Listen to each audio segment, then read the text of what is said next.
بسم اللہ الرحمن الرحیم۔ میں سب سے پہلے تو اپنے پروفیسر جاوید اکرم صاحب کا شکر گزار ہوں کہ انہوں نے مجھے منسٹری آف ہیلتھ میں بہت کچھ سکھایا، اور اس کے بعد میں ڈاکٹر خالد مسعود گودل کا بھی شکر گزار ہوں کہ میں ان سے بہت کچھ ابھی بھی سیکھتا رہتا ہوں، کیونکہ اللہ تعالیٰ جب کسی کو عہدہ دیتا ہے تو اس کے اندر کچھ صلاحیتیں ڈالتا ہے، اور وہ صلاحیتیں ہوتی ہیں تو بندہ وائس چانسلر بنتا ہے اسی کالج میں جہاں سے اس نے پڑھا ہو، لکھا ہو، اور پھر وہیں سارا کچھ کیا یا اسی شہر میں۔ تو خالد مسعود گودل صاحب کی بھی شخصیت بڑی کرزمیٹک پرسنالٹی ہے، یہ بڑی ڈائنامک قسم کا آدمی ہے، اور یہ میری خوش نصیبی ہے کہ خالد مسعود گودل اور پروفیسر شعیب شفیع صاحب جیسے لوگوں کے ساتھ میرا تعلق رہا۔ اور سچی بات ہے، جب میں وزارت میں میڈم پرنسپل صاحبہ کا بھی شکر گزار، آپ تمام کا بھی، مجھے ابھی انہوں نے اتنی اچانک کہہ دیا کہ تقریر کرنی ہے کہ میرے دماغ میں کچھ ہے نہیں کہ میں نے بولنا کیا ہے، کیونکہ اتنا مشکل کام ہے یہ تقریر کرنا کہ ایک بار مستمع زمان کو کہا گیا کہ بھائی آپ نے تقریر کر دی، اس کو اسٹیج پہ بلایا گیا، تو جب تقریر شروع ہوئی تو وہ بس بڑی مشکل سے اس نے السلام علیکم ہی کہا تھا کہ اس کے پسینے چھوٹ گئے، اس کی ٹانگیں کانپنے لگیں۔ اس نے کہا جناب آپ مجھے اگر یہاں کہنا کہ ایک 10,000 گھنٹ نکال دو تو وہ تو میں نکال سکتا ہوں، یہ تقریر میں نہیں کر سکتا، یہ اتنا مشکل کام ہے۔ بہرحال میں سچی بات یہ ہے کہ جب وزیر بنا تو میں بڑا، کیونکہ بہت بڑی منسٹری ہے اور کوئی ایکسپیرینس بھی تھا، تو میں سچی میں نے جاوید اکرم صاحب کو فون کیا، سر کو میں نے، سر میرے ہمیشہ سے بڑے محترم رہے ہیں، میں نے کہا سر یہ آپ ہی چلائیں گے منسٹری، کیونکہ مجھے تو اتنا تجربہ ہے، کیونکہ ان کا اتنا تجربہ ہے، وائس چانسلر بھی رہے ہیں، پرنسپل بھی رہے ہیں، اچھا دور بھی دیکھا ہے، برا دور بھی دیکھا، اور یہ میری خوش نصیبی تھی کہ آج اللہ تعالیٰ نے مجھے تھوڑی بہت جو گرفت دی ہے وہ ان کے اس تجربے کی وجہ سے تھی، جس کا مجھے بڑا فائدہ ہوا۔ اور آپ بڑے خوش نصیب اس لحاظ سے ہیں کہ یہ صحیح کہا گودل صاحب نے، صرف کہ پہلی باری ایسا ہوا ہے کہ دونوں منسٹر اور دونوں سیکٹری ایک ہی پیج پہ ہیں، اور یہ پہلی باری ہوا ہے کہ کالج آف فزیشین سرجن کے الیکشن میں کسی دو منسٹرز نے اتنی کھل کے خالد گودل صاحب کی سپورٹ کی ہے، ورنہ سارے وزیر ان کے خلاف ہی رہتے تھے۔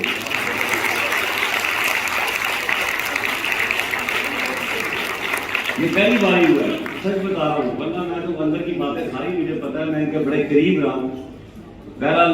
آج ورلڈ ہیلتھ ڈے کے حوالے سے جو آج میں نے تقریر کرنی تھی، مجھے کچھ پتہ نہیں میں نے کیا کرنی، لیکن مجھے یہ ضرور پتہ ہے کہ میں اتنا کہہ سکتا ہوں کہ جس منسٹری میں آیا ہوں، اللہ کے فضل و کرم سے وہاں وسائل کی کوئی کمی نہیں ہے، پیسے کی کوئی کمی نہیں ہے، چیزوں کی کوئی کمی نہیں ہے، صرف کمی اگر ہے تو وہ نیتوں کی ہے، کمٹمنٹ کی ہے، اور میرا خیال ہے ایسا حساب کتاب جو ہے وہ ہماری اسپیشلائز میں وہاں زیادہ مسائل ہیں، سچی بات ہے، اسپیشلائز میں ضرور زیادہ مسائل ہیں، لیکن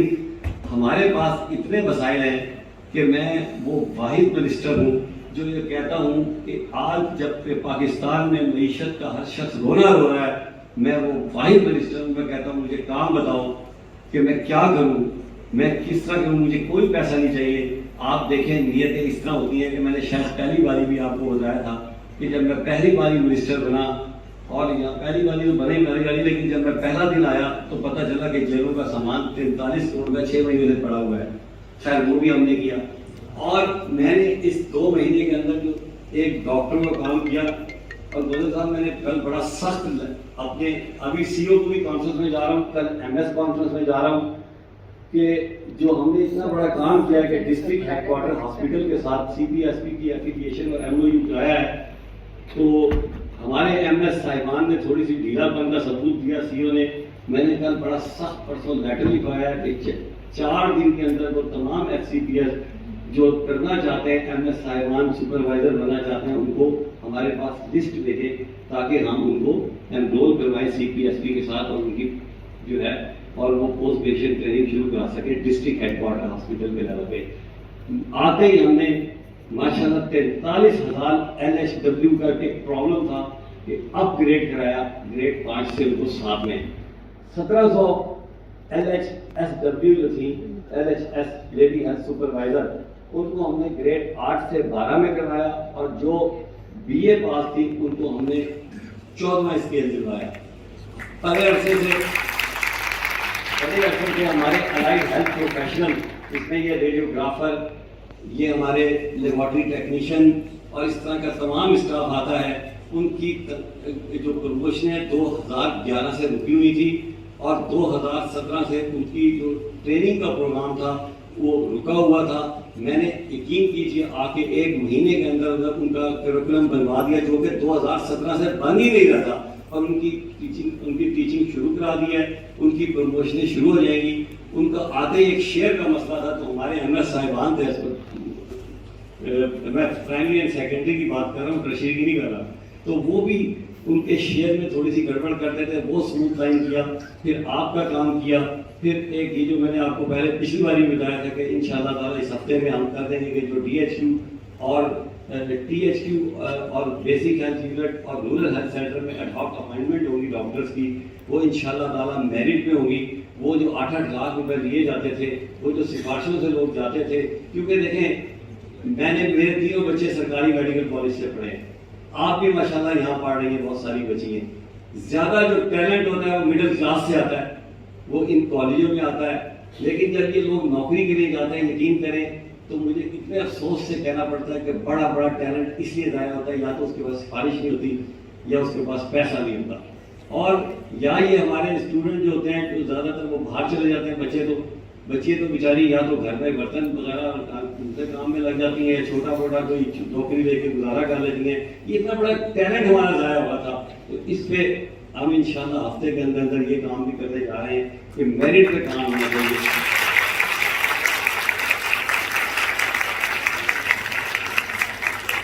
بہرحال باتیں بہت ساری ہیں، میرا خیال ہے سر نے میرے سے پہلے بہت کچھ کہہ دیا ہوگا، پروفیسر جاوید اکرم نے، لیکن ایک بات آخری جو میں کہنا چاہتا ہوں نا، جو میں سب کو کہتا ہوں کہ آپ چڑیا کا رول ادا کریں۔ اللہ نے آپ کو ڈاکٹر بنایا ہے، وہ تھے کہ آپ کو اس لیے ڈاکٹر بنایا کہ جس نے ایک انسان کو بچا لیا اس نے پوری کائنات کو بچا لیا، اور جس نے ایک انسان کو مار دیا اس نے پوری کائنات کو مار دیا۔ میں جب گیا اپنے پورے پنجاب میں، یقین کریں لیبارٹریوں کے حالات کتنے برے تھے، اور مجھے بڑے افسوس سے کہنا پڑتا ہے کہ ہماری زیادہ تر تحصیل ہیڈ کوارٹر میں پیتھولوجسٹ بیٹھے ہوئے تھے، لیکن اتنی توفیق نہیں ہوتی کہ میں ہر جگہ جا کے ایک سوال کرتا رہا جس کا 90% جواب مجھے نیگیٹو میں ملا کہ یار آپ جو یہ ٹیسٹ کرنے جا رہے ہیں، کیا آپ نے کوالٹی کنٹرول اشور کیا ہے؟ آپ کے پاس کنٹرول ہیں؟ جواب نفی میں ملتا تھا کہ جی 2 مہینے بعد کمپنی والا کوئی آتا ہے تو کنٹرول کر دیتا ہے۔ میں نے کہا یار اتنے بڑے بڑے آپ لوگ پیتھولوجسٹ ہیں، اس کے تو 10 طریقے اور بھی ہیں کنٹرول چیک کرتے ہیں، کنٹرول اتنا مہنگا نہیں ہوتا۔ جب آپ کنٹرول ہی نہیں لگا رہے، آپ کیسے کلیم کر سکتے ہیں کہ آپ کے لیبارٹری کے ٹیسٹ صحیح ہوں گے؟ اس پہ بھی انشاءاللہ ہم نے ایک SOP بنا دیا ہے، اور میں نے اس پہ تو سخت آرڈر پاس کر دیا ہے کہ جو بھی پیتھولوجسٹ ہوگا تحصیل ہیڈ کوارٹر میں ہاسپٹل کا، وہ کم از کم ڈیلی کوالٹی کنٹرول چیک کرے گا، اور وہ رجسٹر پہ باقاعدہ سائن کرے گا، اور وہاں کا جو میڈیکل سپرنٹینڈنٹ ہے وہ ہر ہفتے وہ اس پہ رجسٹر پہ سائن کرے گا ٹو انشور کہ کوالٹی کنٹرول جو لیبارٹری کے ہیں وہ صحیح چل رہے ہیں۔ اور جو میں CO کانفرنس میں جا رہا ہوں وہاں پابند کروں گا کہ ہر 15 دن کے بعد وہ CO بھی اس رجسٹر پہ سائن کرے گا، تاکہ لیبارٹریوں کے حالات جو اتنے برے تھے ان کو ہم بہتر کر سکیں۔ بہرحال آخری میں اتنا کہوں گا کہ آپ کا رول جو ہے وہ اس چڑیا کی مانند ہونا چاہیے۔ ایسے تو بہت بڑا رول ہے ہمارا، لیکن رمضان المبارک کا مہینہ ہے، صبح گھر سے نکل کے یہی سوچ کے نکلے کہ میں خدا گواہ چیز دن سے وزیر بناؤں۔ ابھی بلکہ گوندل صاحب کا خدا میں کوئی بڑے اچھی نہیں لگا، میں ایک دعا پڑھ رہا تھا، میں یہ سوچ کے نکلتا ہوں گھر سے، اللہ تعالیٰ تم نے مجھے وزیر بنایا ہے، اور مجھے یہ جو کام کرنے جا رہا ہوں اس کو میری عبادت کے طور پہ قبول فرما لینا، کیونکہ مفت کے سودے ہیں، ڈاکٹرز میں بھی مفت کا سودا ہے، ایک انسان بچانا ہے۔ اور آپ ساری رات عبادت کرتی ہیں رمضان المبارک میں، آپ سارا رمضان المبارک میں روزے رکھتے رہیں،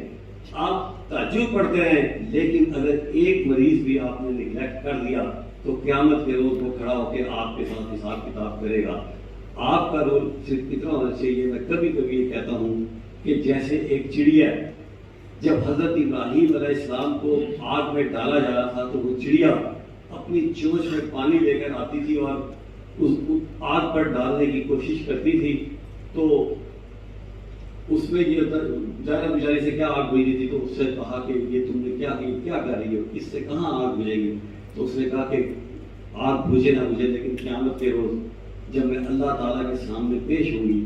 تو میں ان لوگوں میں ہوں گی، میرا نام اس لسٹ میں ہوگا جس نے حضرت ابراہیم کے اوپر لگنے والی آگ کو بجھایا تھا، اس آگ کو جلانے والوں میں نہیں ہوں گی۔ آپ اپنی زندگی کو مقصد لے کے چلیں کہ ہم جب جائیں اور اللہ تعالیٰ کے سامنے جائیں تو ہم یہ سرخرو ہوں کہ ہم نے ڈاکٹر بن کے اللہ تعالیٰ کوشش کی تھی اپنی جتنی کر سکتے تھے کہ ہم نے اپنی ایمانداری نیک نیتی سے اپنی ڈیوٹی کو ادا کیا ہے۔ اللہ تعالیٰ نے آپ کا حامی ناصر و پاکستان زندہ باد۔